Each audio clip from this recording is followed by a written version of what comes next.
આજે ભારતમાં ભાઈ બહેનના પવિત્ર તહેવાર રક્ષાબંધનની ઉજવણી થઈ રહી છે। બહેન પોતાના લાડકવાયા ભાઈના કાંડા પર રાખડી બાંધી તેના સ્વાસ્થ્યની કામના કરે છે, તો ભાઈ પણ આજીવન પોતાની બહેનનું રક્ષા કરવાના સંકલ્પ લેતો હોય છે। પરંતુ આપણા સમાજમાં એવો પણ એક વર્ગ છે જે મુખ્ય પ્રવાહમાં હોવાની સાથે પોતાના કર્મોની સજા ભોગવી રહ્યો છે।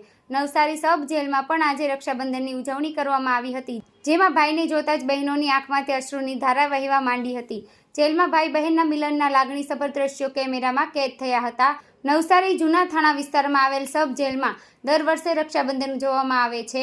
આ વર્ષે પણ મોટી સંખ્યામાં બહેનો પોતાના ભાઈઓને રાખડી બાંધવા માટે આવી પહોંચી હતી। જેલ તંત્ર દ્વારા વહેલી સવારથી જ રક્ષાબંધનને લઈને સુંદર વ્યવસ્થા કરી હતી। સવારે 8 થી બપોરે 1 વાગ્યા સુધી જેલ તંત્ર દ્વારા રાખડી બાંધવા માટેની પરવાનગી આપવામાં આવી છે।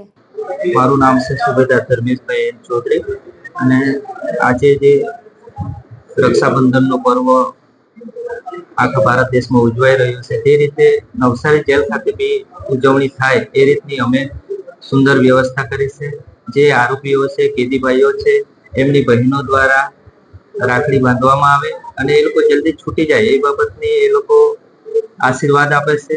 હાલમાં અમે 8 વાગ્યાથી આ કાર્યક્રમની શરૂઆત કરી ચૂક્યા છે અને બપોરે 1 વાગ્યા સુધી પોતાની બહેનો રાખડી બાંધી શકે તે માટે સુંદર વ્યવસ્થા કરી છે।